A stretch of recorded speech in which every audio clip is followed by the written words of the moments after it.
अध्याय 56। सच्चे सार सूत्र की पहली परत की बड़ी सफलता। लिन वू को विदाई देने के बाद लिन मिंग अपने आवास पर लौट आए। ऐसा महसूस हो रहा था कि इन दिनों उसके पास समय की कमी हो गई है, मानो वह समय के विपरीत लगातार दौड़ में हो। लिन मिंग का जुए के मैच के लिए सहमत होना एक क्षण में नहीं हुआ था। उसके दिल में उसने पहले ही मोटे तौर पर एक योजना की गणना कर ली थी। लिन वू ने कहा था कि लिंग सेन, ताको और झांग गुआन्यू जैसे सभी शीर्ष स्तरीय प्रतिभाएं पहली बार 10,000 किलिंग एरे में प्रवेश करने पर 130वीं रैंक को पार करने में असमर्थ थे। झांग कैंग को 109वें स्थान पर रखा गया। ऐसा लगता था कि उनके बीच असमानता वास्तव में बहुत बड़ी थी। लिन मिंग अहंकारी नहीं थे। उनका मानना था कि वह ऐसा परिणाम प्राप्त कर सकते हैं जो लिंग सेन के पहली बार प्रवेश करने के समय से भी अधिक भयानक होगा। इसलिए उसने हिसाब लगाया कि उसे 1 महीने की जरूरत है। लिंग सेन, ताकू और झांग गुआन्यू जब पहली बार मार्शल हाउस में दाखिल हुए तो वे लगभग 130 रैंक पर पहुंच गए थे। इस प्रकार उन्हें 1 महीने की भी आवश्यकता नहीं होगी। औषधीय शिलालेख चिन्ह को पूरा करने में कम से कम आधा महीना लगेगा।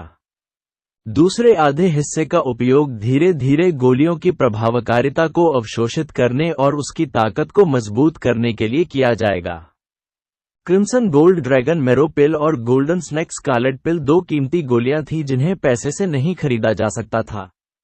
औषधीय शिलालेख प्रतीक द्वारा प्रदान की गई बढ़ी हुई गोली शक्ति के अलावा ये लिन मिंग के लिए शारीरिक परिवर्तन के तीसरे चरण में प्रवेश करने और यहां तक कि उसे अपनी खेती को मजबूत करने में मदद करने के लिए बिल्कुल पर्याप्त होगा। एक बार ऐसा हुआ, लिन मिंग और झांग कैंग की खेती में अंतर केवल 1 चरण का होगा। यदि वह देवताओं के दायरे के शीर्ष स्तरीय कौशल manual chaotic virtuous combat meridians पर भरोसा करता था और फिर भी तीसरे चरण की आधी सीमा को पार करने में असमर्थ था और कम से कम रैंकिंग स्टोन के शीर्ष 100 में जगह बनाने में असमर्थ था, तो जुए की बाजी हारने पर उसे कोई अन्याय महसूस नहीं होगा। यदि ऐसा है तो उन्हें गहन आत्मनिरीक्षण करना होगा। ऐसा सोचकर लिन मिंग ने अपने औषधीय शिलालेख प्रतीक का फिर से अभ्यास करना शुरू कर दिया। शिलालेख कौशल के संदर्भ में, हालांकि उसने बुजुर्ग की आत्मा के टुकड़े की यादें प्राप्त कर ली थीं, वह एक कनिष्ठ था जो अभी भी कौशल में बहुत उथला था। किसी भी नवप्रवर्तन के बारे में बात करना अभी जल्दबाजी होगी। एकमात्र चीज जो वह कर सकता था वह थी लगातार तकनीकों का अभ्यास करना और शरीर की गतिविधियों को पानी में मछली की तरह अपने शरीर में समाहित होने देना। आज लिन मिंग द्वारा हमेशा की तरह अपने वास्तविक सार को घूमने का अभ्यास करने के बाद उन्होंने अभ्यास के लिए सामग्रियों का उपयोग करना शुरू कर दिया। शुरुआत असफलता के लिए निश्चित थी, इसलिए उन्होंने सबसे कम मूल्यवान सामग्री चुनी थी। जेड ब्लू फूल से रस निचोड़ते हुए लिन मिंग ने ध्यान केंद्रित किया और रस को हवा में स्थानांतरित करने के लिए अपनी आत्मिक शक्ति का उपयोग किया। उसने गहरी सांस ली, शांत हो गया और अपने दिमाग को आराम दिया। चलो शुरू करो, एक नया फॉर्मूला। लिन मिंग ने चुपचाप खुद को ऊपर उठाया और अपने दाहिने हाथ को मंद, भ्रामक चमक के क्रम में हिलाना शुरू कर दिया जो प्रकाश के इंद्रधनुष के साथ चमक रहा था। वस्तु शिलालेख प्रतीक की तुलना में औषधीय शिलालेख प्रतीक का पता लगाना कई गुना अधिक जटिल था। शुरुआत में लिन मिंग ने शारीरिक परिवर्तन के पहले चरण में वास्तविक सार की ताकत के साथ वस्तु शिलालेख प्रतीक को जबरदस्ती तैयार किया था। तब उसका असली सार सीमा तक खिंच गया था, लेकिन अब जब वह शारीरिक परिवर्तन के दूसरे चरण में बड़ी कठिनाई से पहुंचा था, तो उसका असली सार बढ़ गया था और जम गया और गाढ़ा हो गया था। लेकिन अब पलक झपकते ही वह पहले से ही अधिक सच्चे सार का उपयोग कर चुका था जो एक वस्तु शिलालेख प्रतीक को तैयार करने में लगा था, और उसका असली सार अभी भी फैला हुआ था। सौभाग्य से इस स्थिति में लिन मिंग को यह बहुत बोझिल नहीं लगा, बल्कि उन्होंने इसे स्वागतपूर्वक सहन किया। स्वयं को सीमा तक धकेल कर ही वे आगे बढ़ पाएंगे। 1 घंटा बीत गया और लिन मिंग का माथा पसीने की छोटी छोटी बूंदों से लथपथ हो गया। प्रत्येक ऋण जिसे खींचा जाना था वह वस्तु शिलालेख ऋण की तुलना में कई गुना अधिक कठिन था। उसने अपने दांत भींच लिए और कठिनाई के बावजूद डटा रहा। यहां तक कि ट्रू प्राइमल कैओस फॉर्मूला का समर्थन करने के बावजूद लिंग मिंग सच्चे सार की ऐसी खपत का सामना नहीं कर सका और अपनी सीमा के करीब पहुंच रहा था। फिर भी उसने लोअर स्पिरिट कंस्ट्रक्शन सिंबल का आधा हिस्सा भी पूरा नहीं किया था। लिन मिंग को पहले ही इस प्रकार की स्थिति का सामना करना पड़ा था जब वह ऑब्जेक्ट शिलालेख प्रतीक बनाने की कोशिश कर रहे थे। इतने कम समय में उसके शरीर में सच्चे सार की मात्रा बढ़ाने का प्रयास करना अवास्तविक था।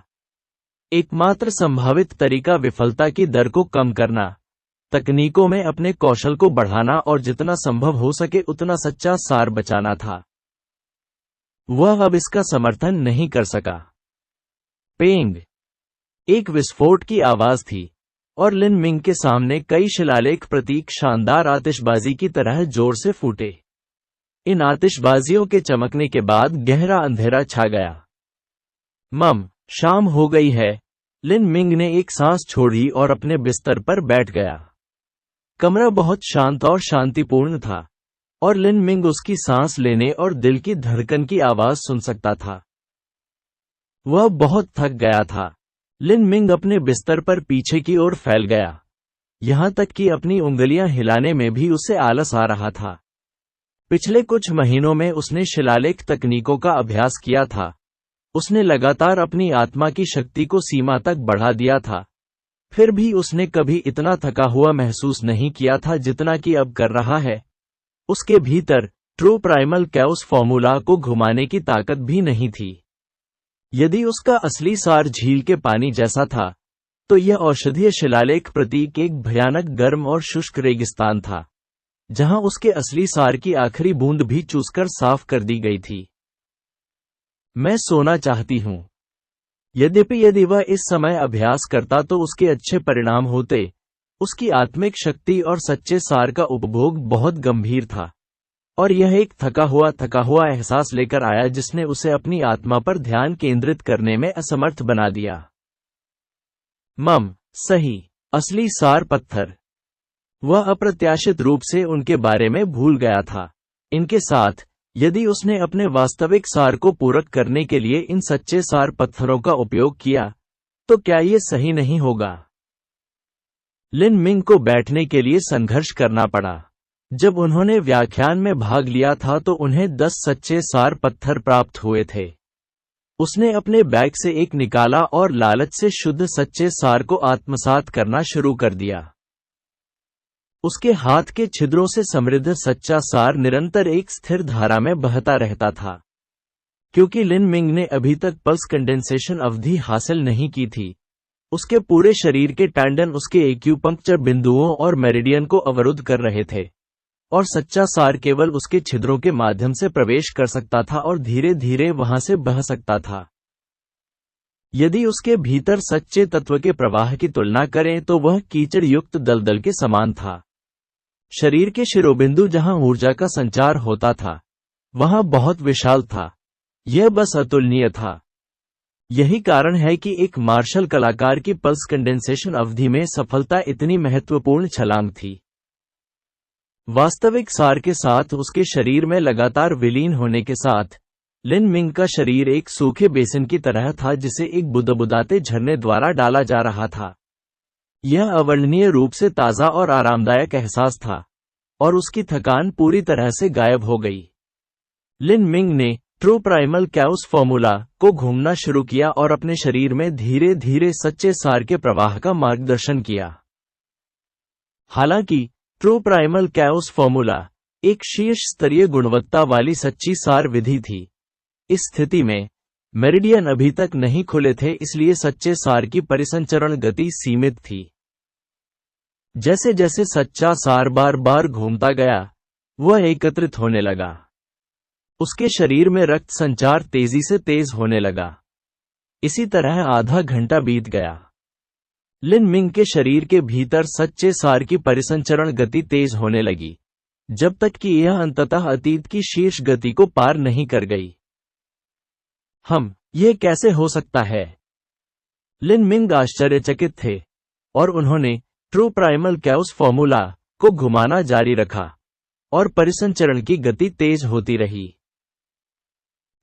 उस समय एक छोटी सी आवाज के साथ असली सार पत्थर लिन मिंग का हाथ टूट गया। असली सार पत्थर का उपयोग पहले ही किया जा चुका था। लिन मिंग कंजूस नहीं थे। उसने टूटे हुए पत्थर को नीचे रख दिया और दूसरा सच्चा सार वाला पत्थर उठा लिया और ट्रू प्राइमल कैओस फॉर्मूला को घुमाना जारी रखा। ताजा, शुद्ध सच्चे सार का विशाल प्रवाह उनके शरीर में विलीन हो गया। लिन मिंग की वास्तविक सार परिसंचरण गति पहले से भी अधिक बढ़ गई और त्वरण धीमा होने का कोई संकेत नहीं दिखा। आधे महीने पहले अगर लिन मिंग की ट्रू प्राइमल कैओस फॉर्मूला की असली सार क्रांति की गति एक बच्चे के चारों ओर रेंगने की तरह थी, तो वर्तमान में उसकी असली सार की गति पूरी ताकत से दौड़ने वाले एक किशोर की तरह थी। यह ट्रू प्राइमल कैओस फॉर्मूला की पहली परत की बड़ी सफलता थी। लिन मिंग ने एक गहरी सांस ली और उसके चेहरे पर खुशी और उत्साह के भाव प्रकट हुए। वह 3 महीने तक ट्रू प्राइमल कैओस फॉर्मूला की पहली परत के प्रति जुनूनी रहा और आखिरकार इसमें सफल हो गया। लिन मिंग ने तुरंत अपना दरवाजा खोला और बाहर निकल गया। वह 7 प्रोफाउंड मार्शल हाउस के शक्ति मापने वाले कमरे की ओर दौड़ा।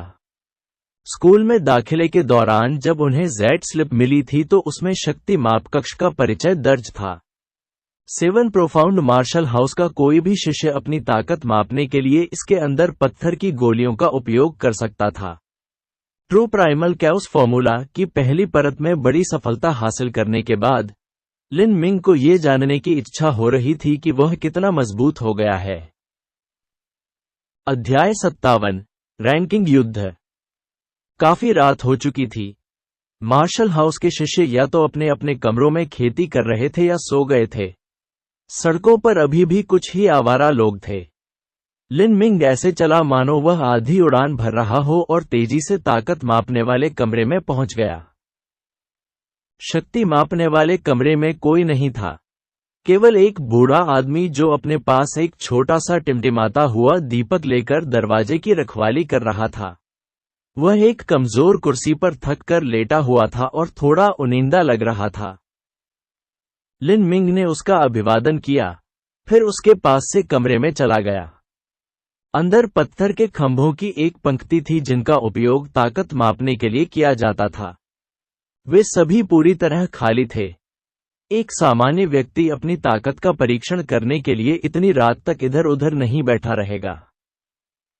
लिन मिंग ने बेतरतीब ढंग से एक पत्थर का खंभा चुना और मजबूती से उसके सामने खड़ा हो गया।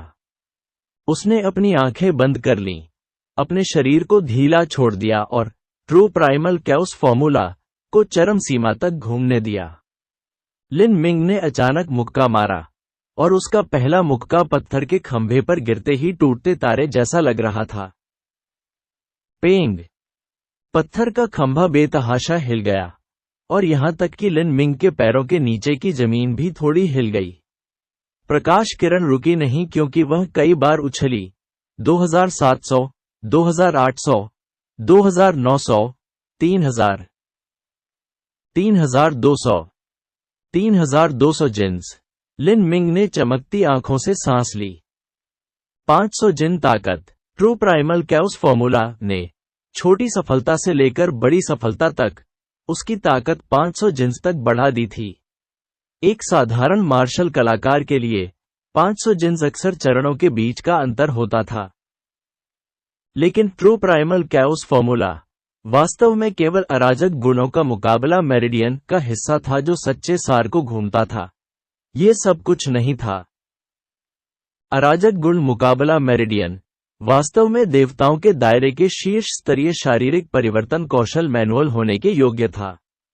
उन्हें याद आया कि उन संप्रदायों में जो अराजक गुणों का मुकाबला मेरिडियन शारीरिक परिवर्तन का अभ्यास करते थे, वहां शिष्य चौकीदार थे जो प्रवेश द्वार के फर्श को साफ करते थे और छोटे बच्चे थे जो फायरप्लेस के पास खेलते थे जिनके पास कई 10,000 ताकत थी। यदि वे अराजक गुणों का मुकाबला मेरिडियन के बड़े सफलता चरण तक पहुंच गए थे, तो वे पर्वत श्रृंखलाओं को तोड़ने, समुद्रों को विभाजित करने और आसमान को तोड़ने के लिए भी अपनी ताकत पर भरोसा कर सकते थे। ट्रू प्राइमल कैओस फॉर्मूला की पहली परत की बड़ी सफलता तक पहुंचना केवल उनका पहला कदम था। 6 और परतें भी थीं, जिनमें से प्रत्येक अंतिम से अधिक कठिन थी। अराजक गुणों का मुकाबला मेरिडियन से परे और सच्चा प्राइमल कैओस फॉर्मूला जारी रखते हुए अभी भी छिपे हुए आकाशीय तनों के 8 द्वार और 9 सितारों का महल था। इस बिंदु पर मैं इन प्राचीन संप्रदायों का व्यापक शिष्य बनने के योग्य भी नहीं हूं। यह महसूस करते हुए लिन मिंग का उत्साह थोड़ा कम हो गया। जिस सड़क पर वह चलना चाहता था वह सचमुच लंबी थी। उस रात, क्योंकि लिन मिंग ने अभी अभी कौशल मैनुअल को तोड़ा था, उसका असली सार सहज था और उसे नींद नहीं आ रही थी, इसलिए उसने अपनी खेती जारी रखी। लिन मिंग ने ट्रू प्राइमल कैओस फॉर्मूला की सीमा को मजबूत करने के बाद बाकी समय अपनी शिलालेख तकनीक का अभ्यास करने में बिताया। ट्रू प्राइमल कैओस फॉर्मूला की पहली परत की बड़ी सफलता के कारण लिन मिंग की औषधीय शिलालेख को चित्रित करने की दक्षता में काफी वृद्धि हुई थी, और वह पूरी योजना के लगभग 80% तक इसे जारी रखने में सक्षम थे। यदि वह इसी तरह जारी रखने में सक्षम था, तो अगले 7 या 8 दिनों में Lin Ming lower spirit construction symbol को पूरा करने में सक्षम हो जाएगा। पागलपन भरी खेती के कारण कई सच्चे सार पत्थर भस्म हो गए। ठीक उसी रात लिन मिंग ने पहले ही 3 सच्चे सार पत्थरों का उपयोग कर लिया था। हालांकि वह जुए के दांव के रूप में 10 सच्चे सार पत्थरों का उपयोग करने के लिए झांग कैंग के साथ सहमत हो गया था। शुरू से ही लिन मिंग ने कभी नहीं सोचा था कि वह हार जाएगा, इसलिए ऐसा कोई रास्ता नहीं था कि वह उनका उपयोग करने से डरता। जैसे ही उसने 3 खंडित पत्थरों को देखा जो बहुत पहले ही अपनी असली चमक खो चुके थे, लिन मिंग ने उसकी नाक को छुआ। यह उपयोग बहुत तेज था, लेकिन 1 महीने बाद कोई इतना दयालु होगा कि उसे 20 और दे सके। यदि उसे पहले पता होता कि वह इन सच्चे सार वाले पत्थरों का इतनी जल्दी उपयोग कर लेगा, तो उसने सोचा होता कि 1 महीना बहुत लंबा है। आधा महीना बिल्कुल सही होता। लिन मिंग ने लालच से अपने होठों को थपथपाया। यदि ये विचार झांग कैंग को पता थे, तो यह बताने का कोई तरीका नहीं था कि झांग कैंग इसका क्या मतलब निकालेंगे। दूसरे दिन की सुबह थी और लिन मिंग हमेशा की तरह व्याख्यान में भाग लेने के लिए जल्दी उठे। उन्होंने बुजुर्गों को बुनियादी बातों पर बोलते हुए सुना, लेकिन आज उनकी मुलाकात एक पुराने परिचित से भी हो गई, वह जिससे वह व्यक्तिगत रूप से नहीं मिलना चाहता था, लैन यूनियो। मार्शल हाउस के भीतर कुल मिलाकर 600 से 700 शिष्य थे। देर सवेर उससे मिलना सामान्य बात थी। लिन मिंग ने इस पर कोई ध्यान नहीं दिया क्योंकि वह आज के चर्चा के हथियार, भाला, इसके कौशल और इसके उपयोग के बारे में बुजुर्गों की बातें सुन रहे थे। लिन मिंग ने ध्यान से सुना। व्याख्यान के अंत में बड़े के चले जाने के बाद लिन मिंग अभी भी अपने विचारों में डूबे हुए थे। बड़े ने उन्हें कई प्रेरणाएं दी थीं। जैसे ही वह अंततः अपनी समाधि से वापस लौटा, लैन यूनियो को छोड़कर बाकी शिष्य पहले ही मार्शल लेक्चर हॉल छोड़ चुके थे। वह उसी सीट पर ऐसे बैठी रही जैसे किसी सोच में डूबी हुई हो। लिन मिंग ने अपना सामान पैक करना शुरू कर दिया और जाने के लिए तैयार होने लगे, लेकिन इस समय लैन यूनियो ने अचानक फुसफुसाया, लिन मिंग, क्या आप 1 सेकंड के लिए इंतजार कर सकते हैं? लिन मिंग के हाथों की गति धीमी हो गई। उसने पूछा, क्या मैं आपकी मदद कर सकता हूं? हालांकि लहजा विनम्र था, लेकिन लिन मिंग के शब्दों में अलगाव के स्वाद का संकेत था, जिससे लैन यूनियो ने हल्के से आह भरी। उन्होंने कहा, प्रथम स्थान पाने वाले उम्मीदवार को बधाई। धन्यवाद।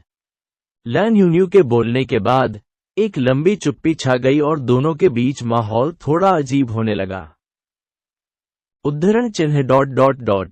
मैंने सुना है कि 1 महीने में आपका झांग कैंग के साथ फाइटिंग मैच होगा। लिन मिंग की आंखें घूम गईं। उन्होंने कहा, खबर इतनी तेजी से फैली। खैर, हाँ, मैंने वास्तव में झांग कैंग के साथ शर्त लगाई थी। नए प्रथम स्थान प्राप्त शिष्य और पुराने शिष्य के जुआ खेलने की खबर निश्चित रूप से जंगल की आग की तरह फैल जाएगी। इसके अलावा झांग कैंग और लियू मिंगजियांग ने जानबूझकर इसे यथासंभव प्रचारित किया था। लैन यूनियू ने अपने होंठ काटे, झिझकी, फिर धीरे से फुसफुसाया, झांग कैंग जुयान की पूर्व कॉमरेड है। लिन मिंग हैरान था। लैन यूनियू इन मामलों के बारे में जितना सोचा था उससे कहीं अधिक संवेदनशील और विचारशील था। उसने पहले ही सही अनुमान लगा लिया था कि यह मामला जुयान द्वारा संचालित था। मुझे पता है, लिन मिंग ने बेहोश होकर जवाब दिया। फिर आप? लैन यान्यू को नहीं पता था कि उसे ये कहने के लिए अपना मुंह कैसे खोलना चाहिए, लेकिन आज वह लिन मिंग से आग्रह करना चाहती थी कि वह जुए का मैच न लड़े। शब्द उसकी जीभ की नोक पर तैर रहे थे, लेकिन फिर भी उसे डर था कि लिन मिंग उसकी दलीलों को अनसुना कर देगा। मुझे पता है कि आप मेरी बात सुनने को तैयार नहीं हैं, लेकिन मैं पहले से ही आधे साल के लिए 7 प्रोफाउंड मार्शल हाउस में रह चुका हूं और नए और पुराने शिष्यों के बीच कई जुआ मैच देखे हैं। नए शिष्य पुराने शिष्यों के विरुद्ध लगभग कभी नहीं जीत पाते। यद्यपि आप प्रथम स्थान के नए उम्मीदवार हैं, झांग कैंग को अर्थ हॉल के भीतर एक उग्र चरित्र के रूप में भी जाना जाता है, और जुयान की वजह से उसका हाथ क्रूर होगा। लिन मिंग ने मुस्कुराते हुए कहा, आपने कहा कि मैं सुनने को तैयार नहीं हो सकता।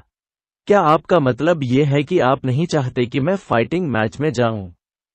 चूंकि मैं पहले ही शर्त पर सहमत हो गया था, अब मेरे लिए इस नियुक्ति को बनाए रखना असंभव है। अन्यथा मैं लड़ाई शुरू होने से पहले ही भाग गया होता, और यह मेरे मार्शल पद के विरुद्ध होगा। लेकिन ठीक है, लैन यूनियू ने आह भरी। वह जानती थी कि एक बार लिन मिंग ने अपना मन बना लिया, तो उसे बदलना बहुत मुश्किल होगा। आपकी सलाह के लिए धन्यवाद। मैं पहले जाऊंगा। लिन मिंग ने अपना सामान उठाते हुए मार्शल लेक्चर हॉल से बाहर निकलते हुए कहा। लैन यूनियू को अकेला छोड़कर वह चुपचाप अपनी सीट पर बैठी रही। इस समय वह अपने हृदय के स्वाद को न पहचान सकी। जुयान के मन को बदलना असंभव था, और लिन मिंग के मन को बदलना भी असंभव था। वे एक दिन लड़ेंगे, लेकिन लैन यूनियू के लिए लिन मिंग की पृष्ठभूमि की ताकत के बावजूद ये जुयान से कमतर था। लड़ाई होगी, और केवल पीड़ित पक्ष होगा। समय बहते पानी की तरह बीत गया, और लिन मिंग को 7 प्रोफाउंड मार्शल हाउस में आए हुए चौथा दिन हो गया था। उस सुबह लिन मिंग को सभा की सूचना भेजी गई थी, और वह मार्शल हाउस के मार्शल चरण में जल्दी पहुंच गए। अर्थ हॉल के सभी नए शिष्य एक साथ इकट्ठे हुए थे। उन सभी के आने के बाद एक लाल बालों वाला व्यक्ति तलवारबाजी कृपाण लेकर प्रतियोगिता के मैदान में आया। ये लिन मिंग का प्रथम श्रेणी अर्थ हॉल प्रशिक्षक होंग शी था। होंग शी ने एक तेज, बहादुर और प्रचंड रूप से भारी शक्ति का एहसास कराया। यदि वह सेना में होता, तो वह एक पूर्ण सेनापति होता जिसने बहादुरी से सभी दुश्मनों को मार डाला, अपने सैनिकों को सख्ती से प्रशिक्षित किया, और सेना के नियमों का पहाड़ की तरह पालन किया। होंग शी प्रतियोगिता के मैदान में पहुंचने के बाद उन्होंने भीड़ पर नजर डाली और स्थिर और शक्तिशाली आवाज के साथ कहा, आज रैंकिंग युद्ध है। सब लोग मेरे साथ आओ। रैंकिंग युद्ध। वे पहले से ही जानते थे कि एक बार जब वे 7 प्रोफाउंड मार्शल हाउस में प्रवेश कर लेंगे, तो देर सबेर उन्हें 10,000 किलिंग एरे रैंकिंग युद्ध में भाग लेना होगा। यह अंततः शुरू हो गया था। अर्थ हॉल के 20 नए शिष्यों में से कौन अपनी पीढ़ी का प्रतिभाशाली नहीं था? वे लंबे समय से इसकी प्रतीक्षा कर रहे थे। यह उनके लिए खुद को साबित करने का मौका था। उन सभी ने रैंकिंग स्टोन के रैंकों पर हमला करने और अधिक संसाधन प्राप्त करने के बारे में सोचा। ये प्रतिभाएं दूसरों के अधीन निम्न स्थिति स्वीकार करने को तैयार नहीं थीं। ये सभी आत्मसंतुष्ट महत्वाकांक्षा से भरे युवा बच्चे थे। वे एक शानदार उपलब्धि से दुनिया को आश्चर्यचकित करने के लिए इस रैंकिंग युद्ध की प्रतीक्षा में अपने दिनों से कड़ी मेहनत कर रहे थे। हे, यह अंततः रैंकिंग युद्ध का समय है। मुझे खुशी है कि मैं उपस्थित हुआ, लंबा चाकू लिए हुए एक युवक ने कहा। उसकी छाती पर आधा फुट लंबे घाव के निशान थे और वह पॉप पॉप की आवाज निकालते हुए अपनी उंगलियां चटका रहा था।